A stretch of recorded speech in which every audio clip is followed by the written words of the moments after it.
પરિવારો બેઘર। વડોદરામાંથી એક દિલ દોહડી નાખે તેવી ઘટના બની।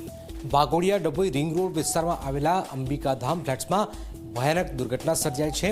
પડવારમાં 30 પરિવારો બેઘર થઈ ગયા।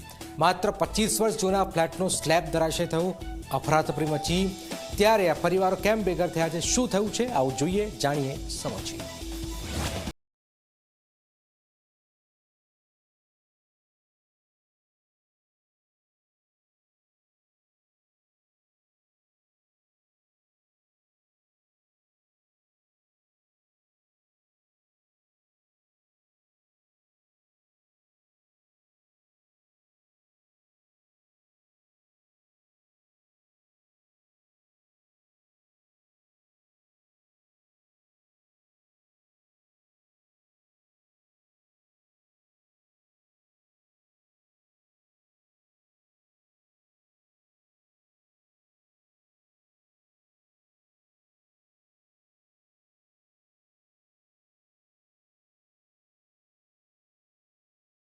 કે શું થયું, તમે બહાર નીકળ્યા તો ગેલેરી બધી પડી રહી હતી, તો અમે બધા ગભરાઈ ગયા અને પછી થોડો અવાજ બંધ થયો, પછી અમે નીચે ઉતર્યા તો બધી ચીસ હતી ને અમે બધા પણ ગભરાઈ ગયા હતા।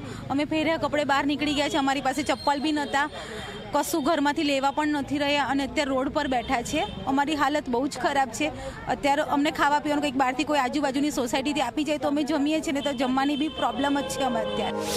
આ દુર્ઘટના સમયે તેજલબેન ત્રિવેદી નામના મહિલા ત્યાં હાજર હતા। ત્રીજા માળેથી નીચે પટકાતા તેઓ કાટમાળ નીચે દબાઈ ગયા। સ્થાનિકોએ તાત્કાલિક બચાવ કામગીરી હાથ ધરી અને તેમને હોસ્પિટલ ખસેડ્યા।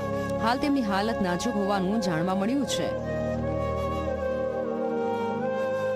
બેનને બહુ જ વાગ્યું છે, આઈસીયુમાં છે, એમની હાલત બહુ ગંભીર છે। નીચે પડી ગયા તો એમની તો નાની 1.5 મહિનાની બાળકી છે। હવે નાની બાળકીનું શું થશે?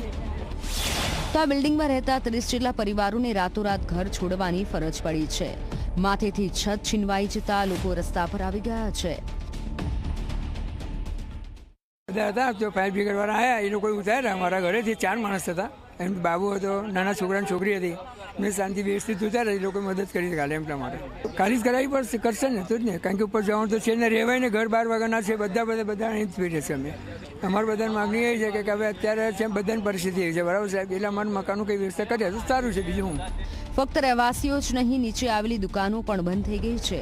દુકાનદારો એક ઝટકામાં બેરોજગાર બની ગયા છે। પડી ગયું, હવે અમારી એક જ માંગ છે કે અમને થોડા ફ્લેટ નવેસરથી બનાવી આપે તો બહુ સારું છે, કારણ કે કોઈની પાસે મકાનો છે નહીં, બધા મકાન વગરના જ છે અને અમારી એટલી પરિસ્થિતિ નથી। હા છે ને, બધાના બાળકો છે નાના નાના ભણવાવાળા। પરંતુ આ મુશ્કેલના સમયમાં માનવતાની મહેક જોવા મળી। આસપાસની સોસાયટીના લોકો મદદે આવ્યા અને નજીકના મંદિરમાં રહેવા અને જમવાની વ્યવસ્થા તમામ પરિવારો માટે કરવામાં આવી છે। એપાર્ટમેન્ટની જે પારી છે એ ધરાશય થઈ ગઈ હતી। એમાંથી એક વ્યક્તિને લેડીઝ છે, એમને વાગેલું છે અને જે સ્પંદનમાં હમણાં એમને દાખલ કરેલા છે અને રાત્રે એમનું જમવાની બધી વ્યવસ્થા કરેલી હતી અને કોર્પોરેશનની ટીમ તરફથી અમે રહેવાની બી સગવડ કરી છે।